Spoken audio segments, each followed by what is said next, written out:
So good to be back. Glad to have Sister Palmer with us today. She's going to be doing most of the lesson or our discussion today.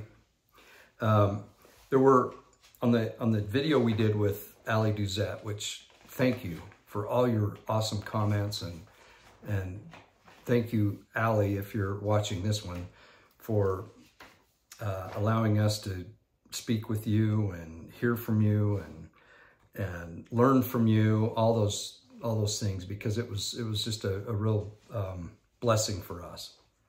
So thank you.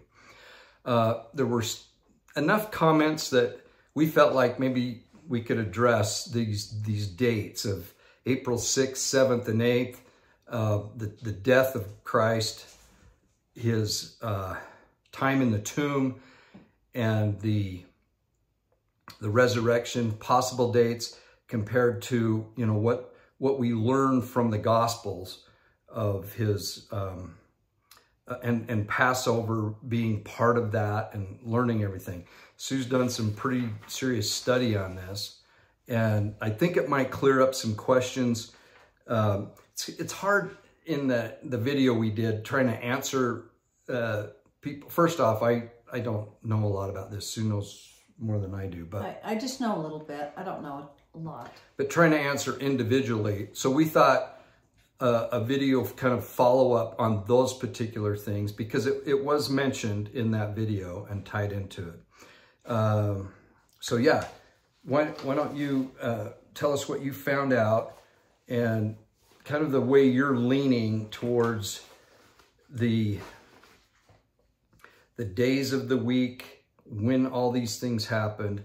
We're always juggling the calendar, the Gregorian calendar, the Hebrew calendar, the different times that Passover is, and the leap months and all these kind of things that happen. But I think what you have found is pretty compelling. So tell us what you found.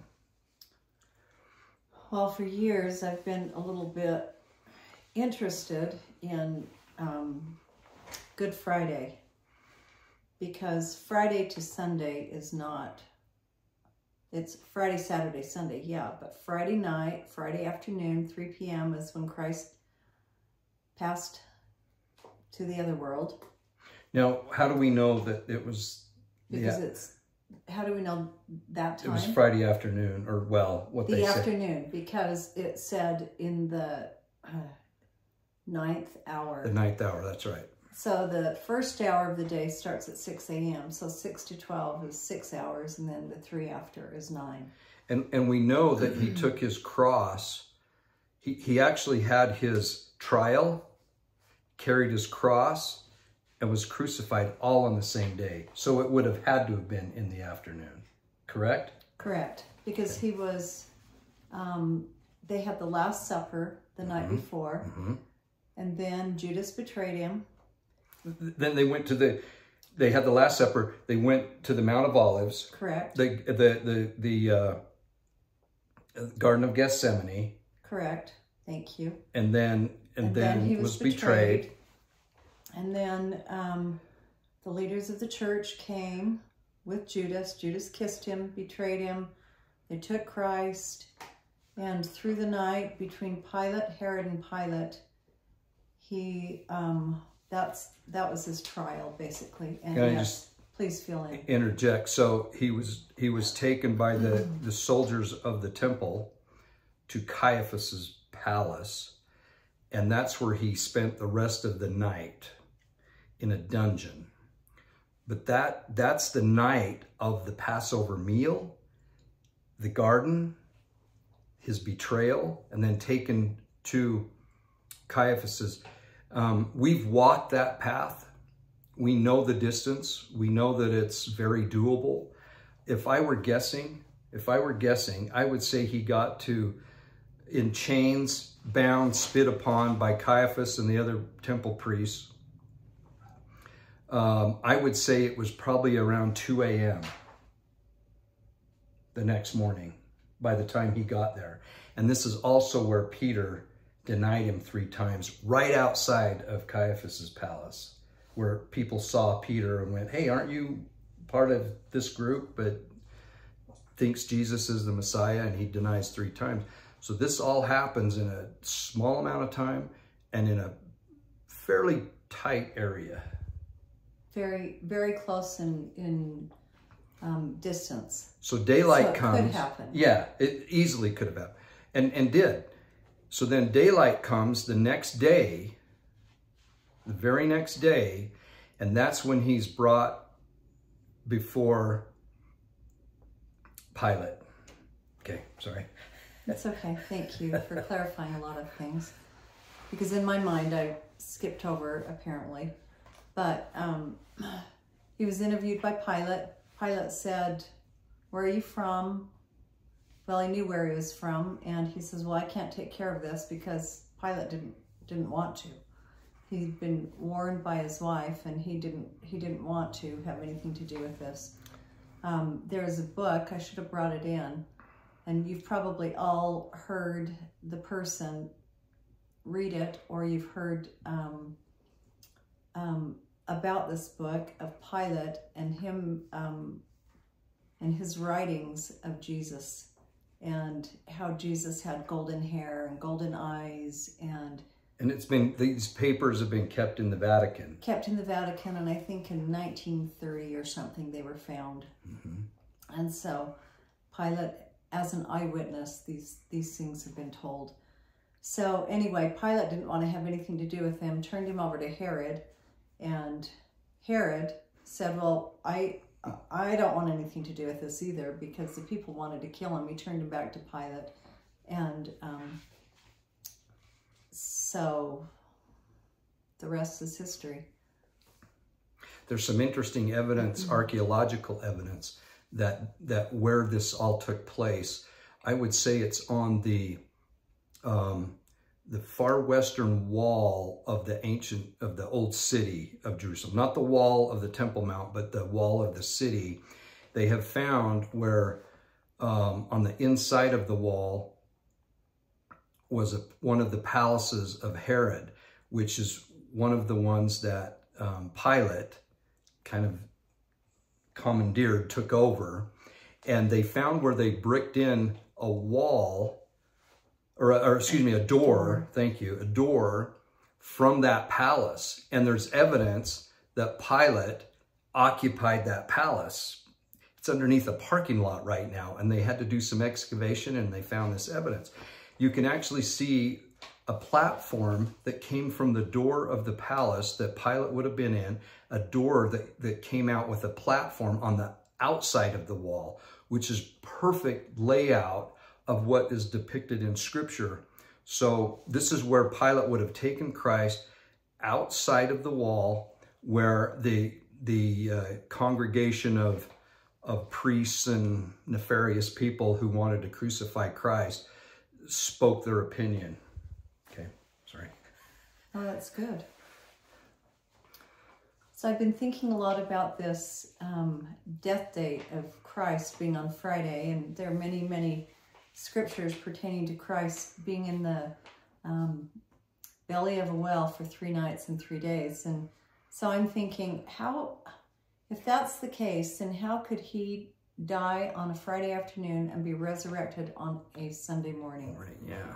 You know, Friday, okay, let's just do a little Friday afternoon to Saturday afternoon is only 1 night. To Sunday morning, 2 nights. It does cover a 3-day period, but it doesn't cover 3 nights, and it's not 3 whole days. It's almost like just a day and a half, it really. Is. So I've thought about this for a long time, not just this week. I've thought about it a long time. And so I Googled, of course, my trusty Google, but I Googled it because I thought, you know, I wonder if other people have questioned this or wondered about this. Well, of course, lo and behold, many, many scholars have had this in their debate. And I first found an article about it. What day was Christ crucified, by Dr. Jeffrey Chadwick. And he is an archaeologist and a professor. I don't know if he's still a professor at BYU, but he was when he wrote the paper and he published this article. And what's the date of that? 2015. Okay. 2015, and I have to tell you, it's pretty significant. So if you want to copy this off, it's worth it, but it takes a lot of paper. So make sure that your printer is stocked full of paper. And you don't mind cutting down all the forest and trees for your paper. Hey, we're going to need hard copies. I know. I'm fine with it. And trees regenerate. That's and right. So I'm fine with it. I'm a tree hugger, and I know that they have their cycle also. So anyway, besides all that, it's a renewable resource. It is renewable, and I don't want all these people now to start talking to me about this because, but anyway, so his paper, it's a BYU Studies quarterly paper. It was published, like I said, in 2015, and he has done extensive research, and published this paper, which he talks about how they figured out through New Testament, Book of Mormon, archaeological, and astronomical things. They have the cool things where they can move the stars in the sky back to a certain date or forward. And what brought this up is because we did your last YouTube with Allie. And I know a lot of people think that she's not doing what she should, but you can go back throughout history and throughout time and look at the dates where the stars were, where the planets were aligned. Anyway, so through all that, and the Mishnah. He said also that he really used those things to help him figure out when Christ was crucified and when he was resurrected. So I tried to write this down a number of times, truly. The fourth time, I just had to make it so concise because there is so much here. But I just want to say that it's so fascinating. I do need to read a little bit of this, and I do have to put on my brand new reading glasses because I'm really old and really blind now. Anyway, the paper that I initially found was I Googled it, and it came up from the Meridian magazine. And this man, Jeff Lindsay, May of 2022, had written this paper on Dr. Jeffrey Chadwick and his findings. And I thought it was so interesting. And this is more concise, and so I'm just going to read most of it from here. But there are many, many interesting things in here. Right off the bat, it said that Christ died on the eve of Passover. And in the spring of 30 AD, I'm sorry.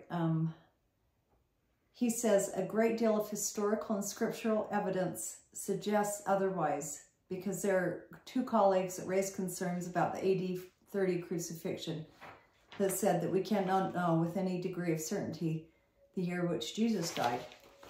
And so Dr. Chadwick says a great deal of historical and scriptural evidence suggests otherwise. However, and in the pages to follow, this study will demonstrate with some degree of certainty that Jesus did in fact die in AD 30 on the eve of Passover, the 14th day of the Jewish month Nisan, which in that year fell on April 6th in the old Julian calendar. In what may come as a surprise to many Latter-day Saints and other Christians generally, this study will also present evidence that the day on which Jesus died was not a Friday, but the 5th day of the Jewish week, the day we call Thursday. So I'm like, that absolutely piqued my interest, because I'm like, Thursday night, Friday night, Saturday night to Sunday morning. I'm like, okay, this man has something. And which then would coincide with the sign of Jonah. 3 days, 3 nights. And I find that when it comes to prophecies or shadows of Christ, they are exact. They are exact. It's not a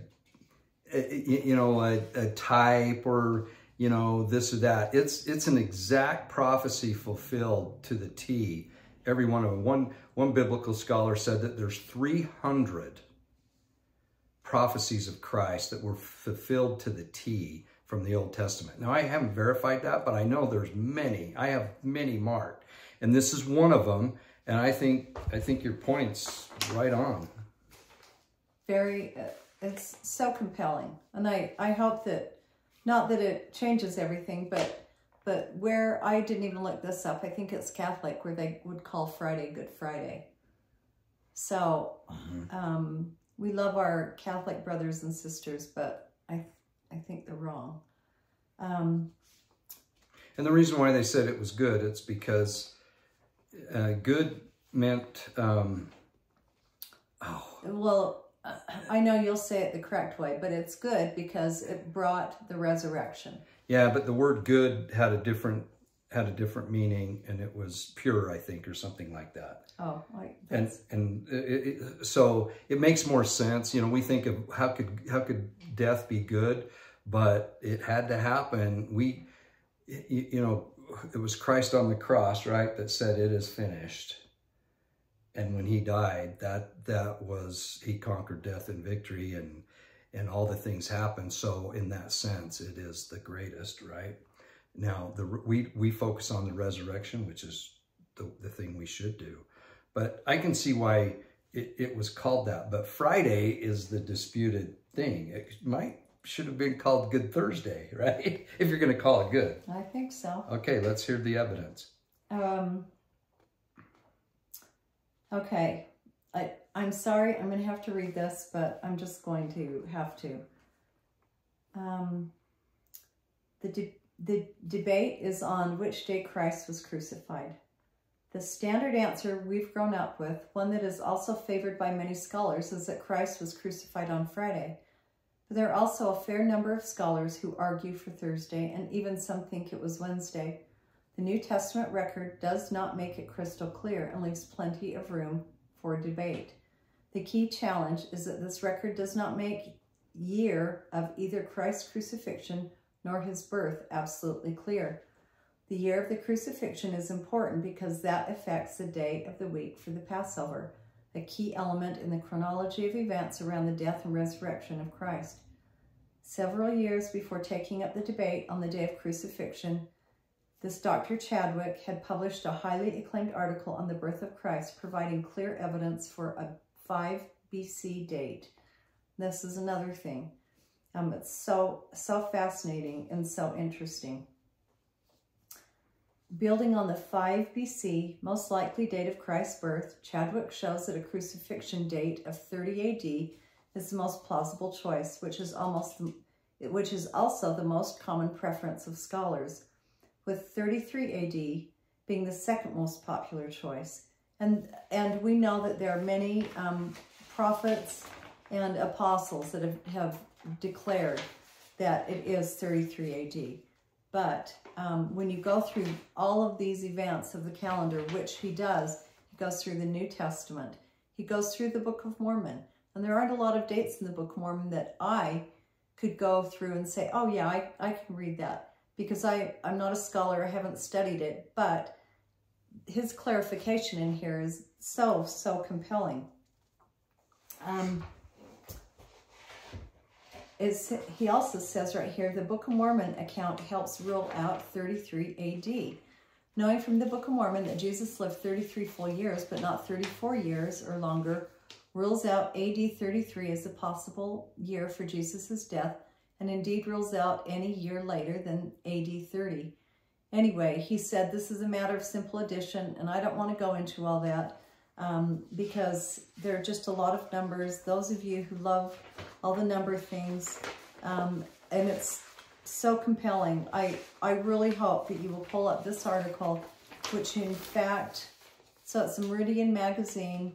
It was in 2022 of May, I believe. And then it points to this Dr. Jeffrey Chadwick from BYU. And his work is what's very, very compelling. So I am going to read a little bit about something that's written here from Dr. Chadwick. Let's see. I know. I should have had it all, and I do, but I love what he says, and so I'm just going to read the part that I think is what we should hear. To readers of this study who may not be Latter-day Saints, those of other faiths and backgrounds, Christian and otherwise, who may hesitate to give credence to evidence from the Book of Mormon about the day where Christ was crucified, I would suggest that the issues presented in this study from the New Testament, the Mishnah, and the historical and astronomical studies alone are more than enough to definitely demonstrate dating of Jesus' death to the year AD 30, to the 14th of Nisan on April 6th, and to the Passover preparation on a Thursday. It is my hope that New Testament scholarship in general will take note of this evidence. That said, as a Latter-day Saint, I'm not only duty-bound, but personally grateful to accept and present data from the Book of Mormon, the genuine historical reliability of which I am both spiritually and materially convinced, to corroborate the evidence of the New Testament and the other avenues explored. To all this, I add my additional conviction that 3 days later, prior to dawn on Sunday morning, the 17th of Nisan, April 9th, Julian, AD 30, that same Jesus rose from the dead, walked away from the garden and tomb, and was seen by witnesses to whom this study has referred. The confusion is that we think that we have complete... Now, don't get me wrong. I totally believe and understand that our apostles and prophets receive direct revelation. But there are many things, and different apostles and different prophets differed on the date of his birth and differ on the date of his death. And I do have to say that after I've read the scholarly report, I have to say also that I believe that his crucifixion day was on a Thursday, April 6th, and he was resurrected April 9th. So that's it. That's the case. It's dating the death of Jesus Christ by Dr. Jeffrey R. Chadwick. And he's a BYU professor. He was. I don't know if he still is. I didn't look that part up. He's an archaeologist, and he has a lot of information here on securing the date of his birth and the date of his death and when he was resurrected. So is there on the Thursday day being the day of his crucifixion, what do you recall why specifically, like with the evidence of Passover and the 15th day of Nisan, was it? 16th day. Anyway, it doesn't matter. But do you remember what his evidence was for that being Thursday, or was he just counting back?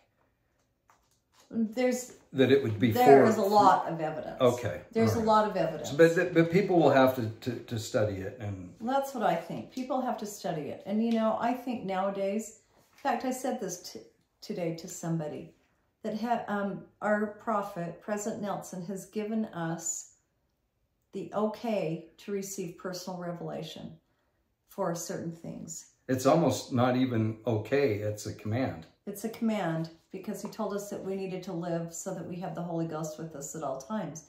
Well, we can dispute this you can say that I'm nutty and I'm an apostate or whatever, but after reading this, really, really interesting information.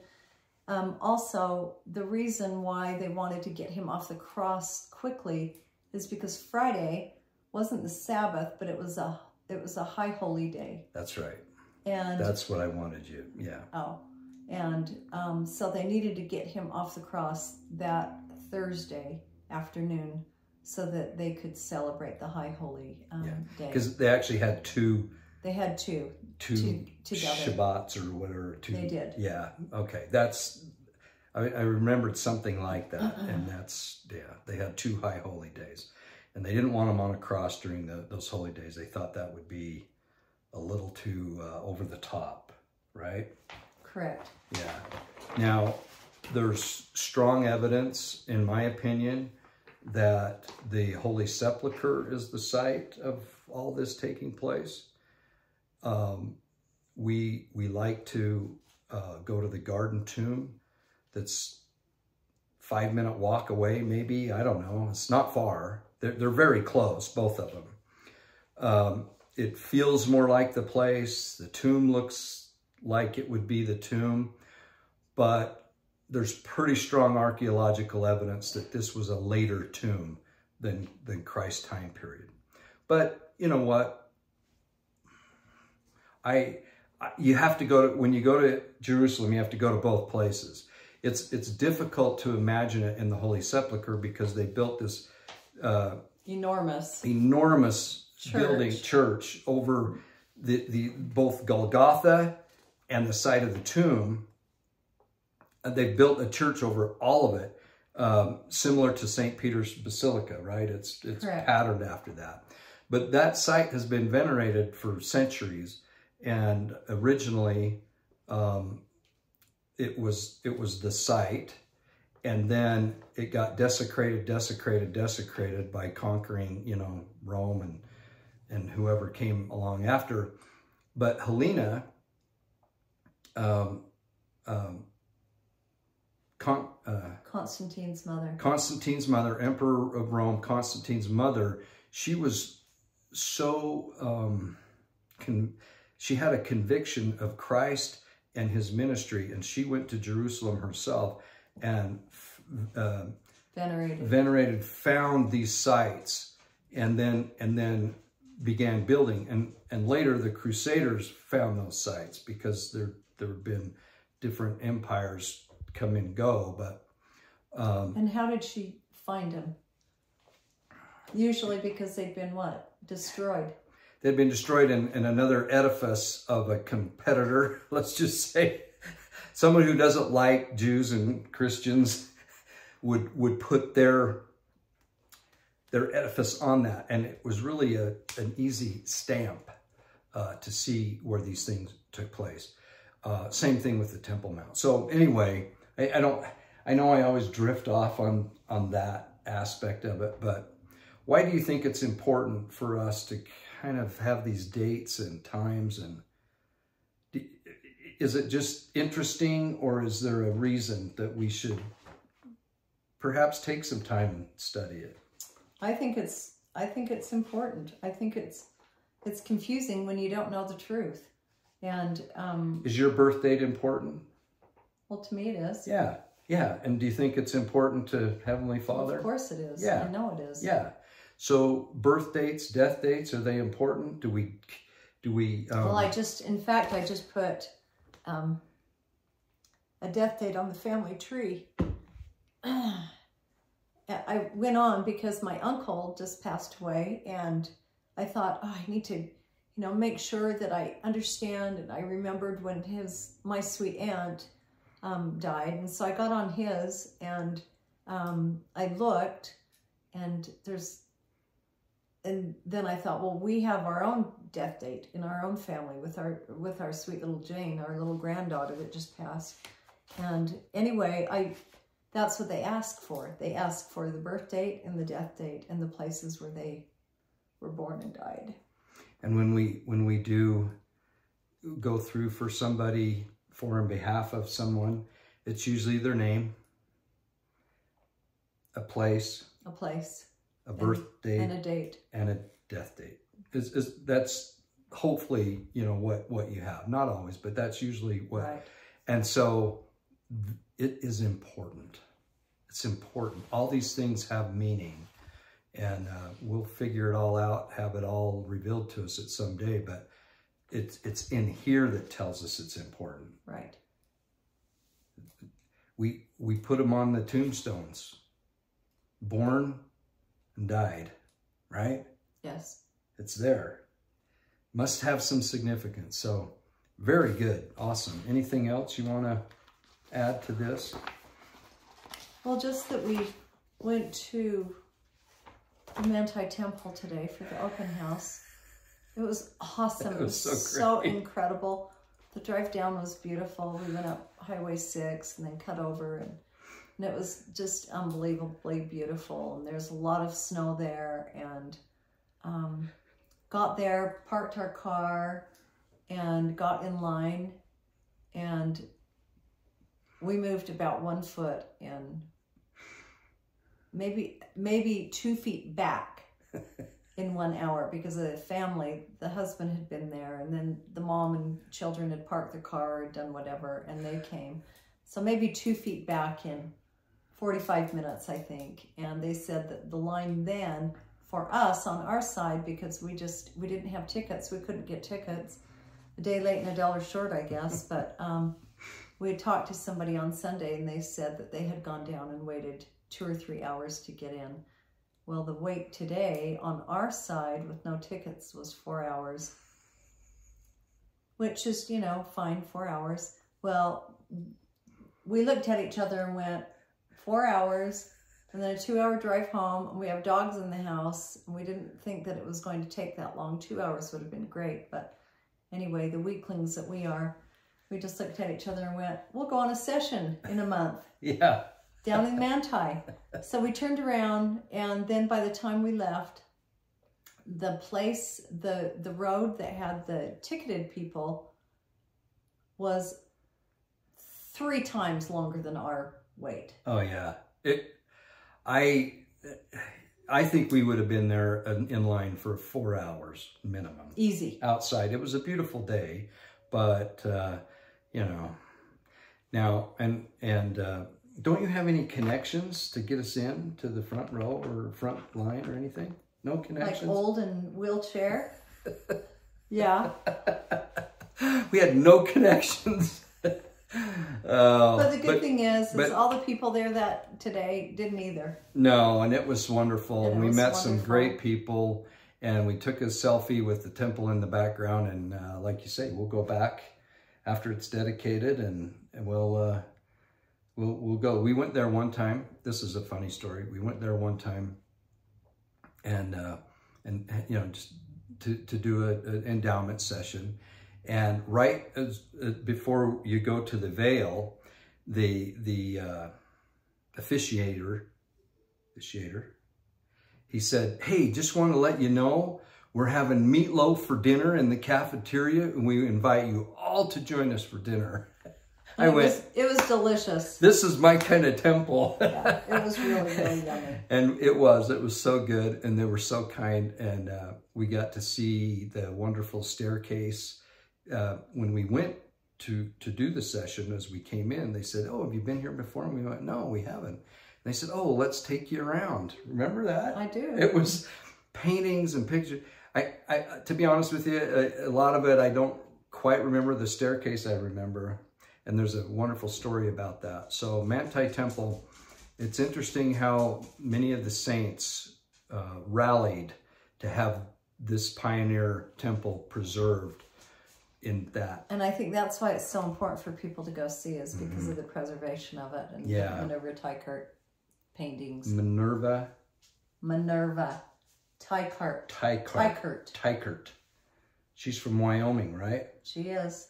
Yeah, beautiful. We have a couple of her prints here in the house, and so that was our awesome day. We drove back. And, anyway, that's it. I don't know if you want to say anything else, or if you want to. I think that's probably it for right now. He has something pretty interesting to say tomorrow, but we don't want to to detract from our this is crucified and resurrected Christ. this was really a good lesson, and it does matter. It does matter. So thank you for that. You bet. All right. Love you. God bless. Love you and love you. And we'll talk Love to you soon. Bye. Bye.